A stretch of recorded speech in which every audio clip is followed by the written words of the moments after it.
Hello, welcome to my channel, Horn MMA, brand new channel. We're going to be doing predictions for each week, all the fights, all the UFC fights mainly, but might do a few PFL cards because I am a bit of a fan of PFL. I prefer, to be honest with you, one and the Muay Thai and all those fights, but we'll see. But starting with this, UFC Fight Night, Cannonier versus Borralho. First fight on the card, Kong Wang versus Victoria Leonardo. Now, this fight, I was looking at the records. Kong Wang, she was on road to UFC. She had a good win over Luna there. She's got quite a few finishes, people with winning records. And I'm positive. I'm positive we're going to see a finish here in a women's MMA fight. I think Kong Wang is going to get the second round stoppage. Probably nothing crazy, no walk-off TKO, anything like that. Just maybe against the fence, overwhelms Victoria, gets her against the fence, starts landing knees, which she has done in a few of her other fights that I've seen, and then getting the finish against the fence, TKO. Moving on, fight number 2, one that I'm very much looking forward to. Nathan Fletcher versus Ramaska. I'm trying to remember his first name. I think it was something like a Wi-Fi password, one of those names, you know what I mean? One of them where you just don't even know how to pronounce it. So I'm just going to call him Ram in this fight. Fletcher, he was on The Ultimate Fighter, the most recent season. He had one of the worst leg injuries, according to the doctor there, that they'd ever seen anyone actually fight with. In my notes here, I've put that Ramaska, he had one of probably the best fight of the season, a war. He was unlucky, he didn't get cleared, similar to Nathan Fletcher, and now he was on this card, a different opponent now. So Nathan Fletcher comes in, gets another chance after losing with an injury, must be said there. So you can't hold that against him. Cage Warriors was a great fighter on Cage Warriors. He was at bantamweight for most of his time there. Now he's at 145. And I'm going to go for a round 2 stoppage for Nathan Fletcher here. I really do think that he's got amazing talent, and I think that he's great on the feet. He can handle himself on the ground very well. And I see a ground and pound stoppage here after dropping Ramaska. I really do. I see him getting a finish on the ground, ref stepping in.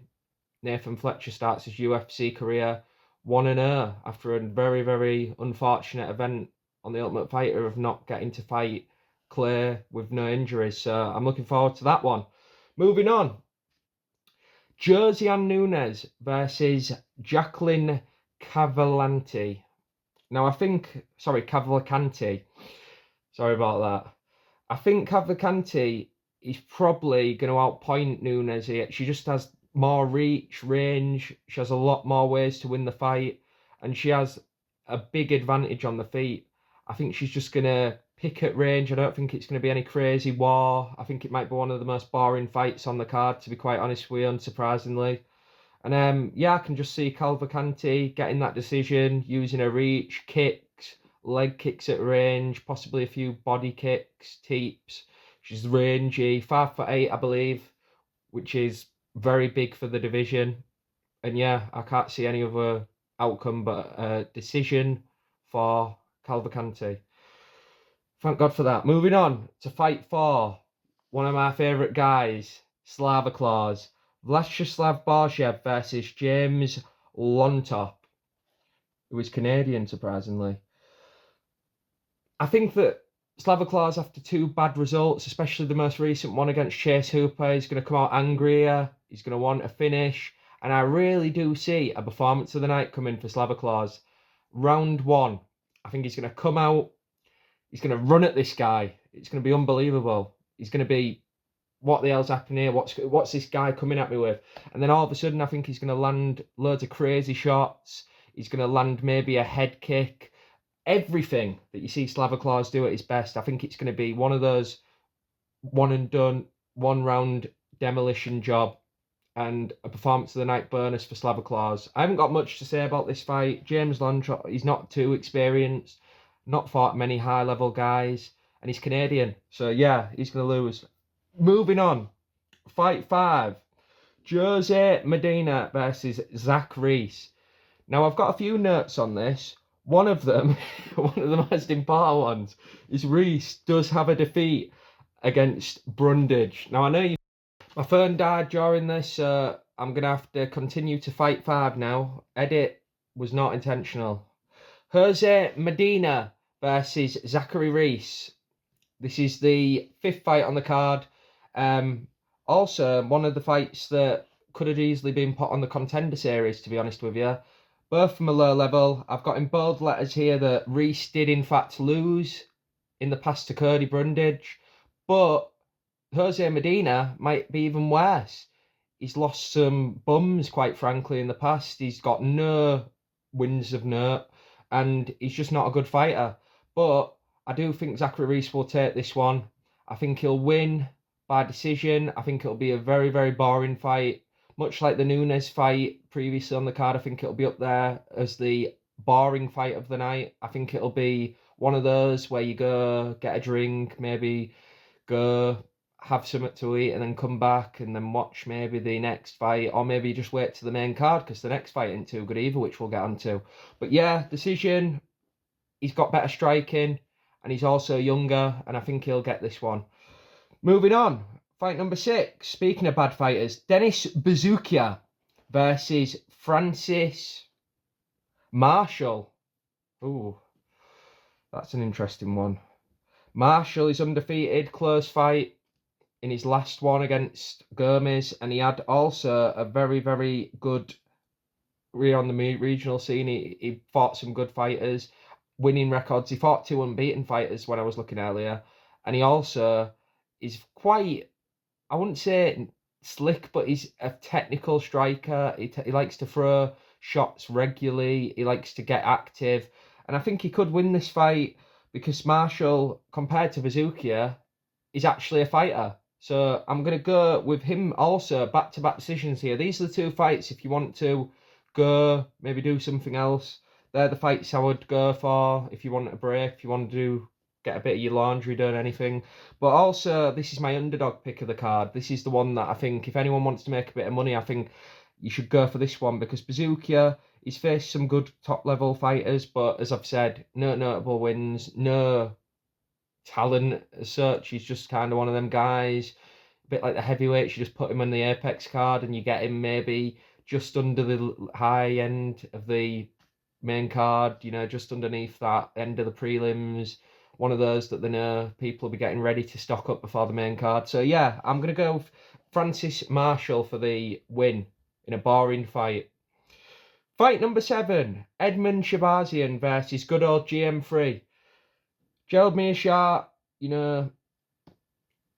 legend, not made it to the top of the tree, but he's been there all the way, gatekeeper status. He's beat some decent up-and-comers. But I do think Edmund Shabazian's wrestling will win him this fight. I think, he's good on the ground. He gets people in that crucifix position sometimes and rains ground and pound down on them. And I think he'll just win this fight with control time, aggressive, forward pressure, get Meerschaert to the cage, possibly land some shots on the feet. But yeah, I do think that this is going to be a back-to-back fair decision, because I can't see a finish happening here, because Meerschaert's a tough guy, and I just can't see it being anything other than a simple but effective. Sorry once again, guys, my phone does not want me to finish this prediction video, but we're going to march on. We're going to go to fight number 8. By the way, just to brush over the last prediction, because it cut out a bit there, I do think that Shabazian is going to get the win over Meerschaert via control time and forward pressure, and I think he'll get a pretty comfortable 30-27 decision. Moving on, fight 8, Michael Morales, a very exciting prospect, versus Neil Magny, coming off a great win against Mike Malott, another Canadian. But to be honest with you, I do think Mike Malott threw that fight away, like Canadians seem to do. But he ain't one of those people that you'd want to see lose. He's quite a nice guy, Mike Malott, so I won't go on him too hard, even though he's from the Canadian Isles. But Neil Magny, he's just there, isn't he? He's been in the UFC for a long time. He's fought everyone. Well, I say everyone, but as far as contenders coming up on the rise, he has fought everyone. he's had a few wins. He at one point wasn't the journeyman winner today. He did actually have a promising start to his UFC career, but it kind of faded and he just become, like I was saying earlier about GM3, just that guy in the division. But unlike the previous fight, I do think we're going to see a finish here. Now, Neil Magny is almost impossible to finish clean, but I do think Michael Morales will be able to get a finish in this fight using his superior striking and also a lot of kind of clinches, knees to the middle, and also just basically forcing him into submission, verbal submission by strikes and damage, and just basically injuring him and hurting him to the body and making him feel like he just don't want to be in there. And I do think we're going to get a standing kind of one of those stoppages where you're like, oh, could it have been stopped or could it have gone on? But it's Magny just doesn't want any part of it anymore, because that's how good I do think Morales is, and that would be a statement finishing someone like Neil Magny. So I'm going to go for Morales in the second round via beating the shit out. Next fight. Who gives a fuck? Kyan Offley versus Maron Santos. Now, I got to be honest, I've looked at the records of these two guys. Santos has been inactive. His last fight was early 2023. And Offley has a lot. I mean, fair few. Not just submissions, but rear naked choke submissions on his record. And looking at the records of both men, Santos seems to be one of them guys who most of his finishes are either decision or on the feet. Inactivity, fighting people who don't seem to be anywhere near UFC level. Same for Can Offley, but I think he's possibly got more upside. He's a younger man also. So I'm going to go for Can Offley via rear naked choke, which, I think he might even be the underdog from what I checked. I'll have to double check that. But yeah, so that might be a second underdog pick. Slight underdog. But yeah, I think that's going to be a pretty boring one also, because both guys are kind of not the level that we're used to seeing. Well, I say that. I mean, we are used to seeing it on these Apex cards, actually. So yeah, no more to say on that. Moving on. Fight number 10. Ryan Loader versus Robert Valentin. Now, I've wrote a few notes for this. Ryan Loader, bit inexperienced. He's also 33 years old. Prospect. So make that what you will. And Valentin has high level grappling. So you add those two things together, what does that mean? I think Valentin's going to take this one. He's got a few guillotines on his record. Might have a triangle, but he definitely has many rear naked chokes. And as much as I think that Ryan Lauder, the level he's been fighting at, probably is enough of a retard to somehow get guillotined, I do think the safer bet is for a rear naked choke finish, because I can't see any other way that this fight will go, because neither guy is that talented. But if there is one thing either of them has going for him, it would be Valentin on the ground, and he is high level there. Reminds me a bit of like Paddy Pimblett. He ain't got any game really anywhere else apart from on the feet, maybe with kicks, but this guy ain't even got kicks. So I think it's going to be a rear naked choke finish, and I think it's going to be in the second round. Moving on. Co-main event. One of my favourite women's fighters, good old Angie. Angela Hill, taking on Tabitha Ricci. Ricci, she's longer, she's younger by a lot. I think Angela Hill's like fucking 50 or something, ready for the retirement term. I think she's like 13 and 12 in the UFC. But I'm going for Tabitha Ricci. Decision. Might take Hill to the ground. Get some kind of ground control going in the first, second, maybe third round. But I can see maybe in the third, Angie coming back. She's a tough old girl, isn't she? She's going to start throwing punches, swinging for the hills. But at the end of the day, I think Tabitha Ricci has got much more hunger at this point, and I think she's going to get a decision victory. And it'll be fun to watch, because Angie, she comes to fight. One of the few women's fighters who does that. Every fight you see her come out, she looks like she actually knows how to fight, at least on the feet, probably not anywhere else in the realm of martial arts. That's why she's fighting people like Mackenzie Dern and getting beat. Moving on, main event.